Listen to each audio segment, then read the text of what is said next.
तुम्हें कोई ब्रह्मचारी बना सके ऐसी कोई औषधि नहीं। एकमात्र मन को प्रभु में लगाकर नाम जप करो और जो संयम बताया जा रहा है वैसा करो, सब ठीक हो जाएगा, सब ठीक हो जाएगा। तो शिथिलता हो रही, दिमाग में एक सनसनी बनी रहती है, आपको ये अश्लील चित्र देखना अच्छा लगता है, गंदी बातें करना अच्छा लगता है, ये सब उसी हस्त क्रिया का परिणाम है।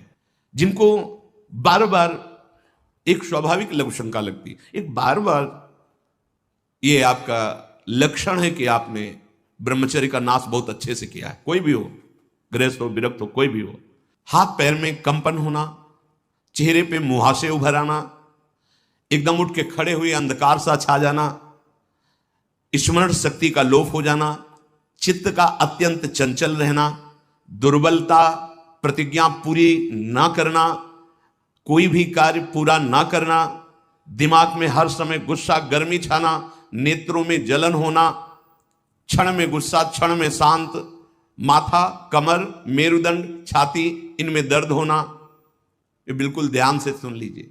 रीढ़ की हड्डी झुकाकर बैठने में आराम महसूस करना, ये सब उसी ब्रह्मचर्य नाश के लक्षण है। ब्रह्मचर्य आपको ऐसे बैठने ही नहीं देगा, तो देखो जरा सी एकाग्रता का आएगा तो बिल्कुल सावधान। अरे महान शक्ति है।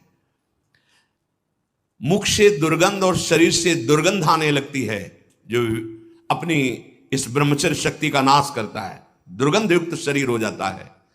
नाक के किनारे ऐसी हल्की हल्की झाई आने लगती है, ऐसे यहां हल्की हल्की झाइयां पड़ने लगती, काले दाग जिन्हें कहते हैं, ये चिन्ह है ब्रह्मचर्य का नाश करने की। आवाज में कोमलता नष्ट हो जाती है, रुक्षता आ जाती है, स्वभाव में अप्रिय स्वभाव बन जाता है। कोई भी तुम्हारे पास बैठना नहीं चाहेगा, वही बैठेगा जो तुम्हारे लक्षणों से युक्त होगा। किसी भी मार्ग में उसको कामयाबी प्राप्त करने का उत्साह नहीं रह जाता। कोई औषधि नहीं बचा सकती, आप स्वयं बच सकते हो। आप में अभी भगवान ने सामर्थ्य दी है, अभी बच सकते हो। अगर आपने अभी अपने को नहीं संभाला, सोचो जरा, आप इतनी कीमती महान वस्तु को खिलवाड़ में नष्ट कर रहे हो। क्या चाहते हो, क्या चाहते हो? गृहस्थ में संतानोत्पत्ति के लिए आदेश है, व्यभिचार के लिए थोड़ी आदेश है। प्रत्येक माता पिता गुरु बड़े जनों को ये कर्तव्य का पालन, ब्रह्मचर्य ही आपको लौकिक पारलौकिक उन्नति दिलाएगा। इसमें लज्जा संकोच करना बिल्कुल मूढ़ता होगी। जब अंदर ब्रह्मचर्यहीनता आती है तब नशा करने की इच्छा होती है, क्योंकि विक्षिप्तता सही नहीं जाती है। वो गांजा, चरस, ड्रग्स, ये वो, अब उस नशे की उत्तेजना में और नष्ट होता चला जाता है, नष्ट होता चला जाता है। कोई भी गलती वो तुम्हारी गलती नहीं है, तुम्हारा मन बुद्धि, तुम्हारी इंद्रियां तुम्हें गलत फंसा रही है, तुम निर्णय नहीं कर पा रहे हो। तो तुम अपनी बात अपने प्रियजनों से, गुरुजनों से, जो सही सलाह दे सके उनसे आप रखो। डरो मत, आप उसे छुपाओ मत, घबराओ मत कि अगर हम ऐसा कहेंगे तो हमारे प्रति गंदी दृष्टि हो जाएगी, तो नीच। ऐसा नहीं होता। ऐसे जैसे डॉक्टर होता है, हम उसको अपनी बात बताते हैं तो सही दवा देखता है, ऐसे ही गुरुजनों से जब हम अपनी कमी बताते हैं तो कृपा करते हैं, वो आराध्य देव से प्रार्थना करते हैं, वो हमें ऐसे उपदेश देते हैं जिसके कारण हम ऐसे दलदल से ऊपर उठ जाते हैं। मन बुद्धि के द्वारा हमारा जो पतन कराया जा रहा है, हम उसको इतना छुपा के रखते हैं कि करुणा करके यदि गुरुजन पूछे भी तो हम उसे झूठ बोल देते हैं कि नहीं ऐसा कुछ नहीं है।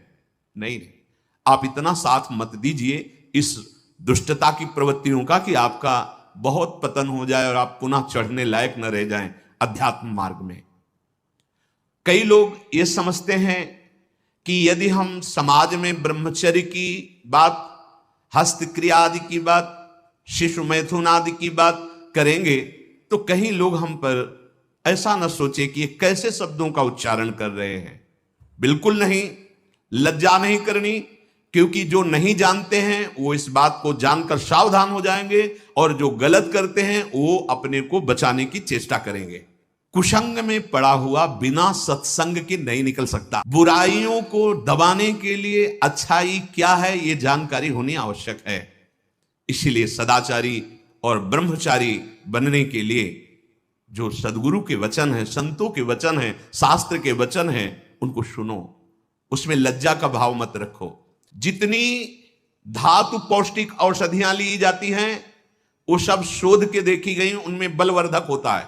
और आपकी वृत्ति कामोत्तेजक है तो वो बल आपके अंदर काम वृद्धि ही करेगा जाके। बहुत ध्यान देने योग्य बात है कि ये आयुर्वेदिक औषधि ले लेते हैं, ये ले लेते हैं, तो आपकी गति गलत है, इसलिए पावर जाएगा औषधियों का, गलत ढंग से ही प्रयोग हो जाएगा। कोई भी ऐसा वैद्य समर्थ नहीं है जो तुम्हें इस हस्तक्रिया को रोकने की औषधि दे दे। तुम्हें कोई ब्रह्मचारी बना सके ऐसी कोई औषधि नहीं। एकमात्र मन को प्रभु में लगाकर नाम जप करो और जो संयम बताया जा रहा है वैसा करो, सब ठीक हो जाएगा, सब ठीक हो जाएगा। तुम समर्थ बन जाओगे अपनी इंद्रियों को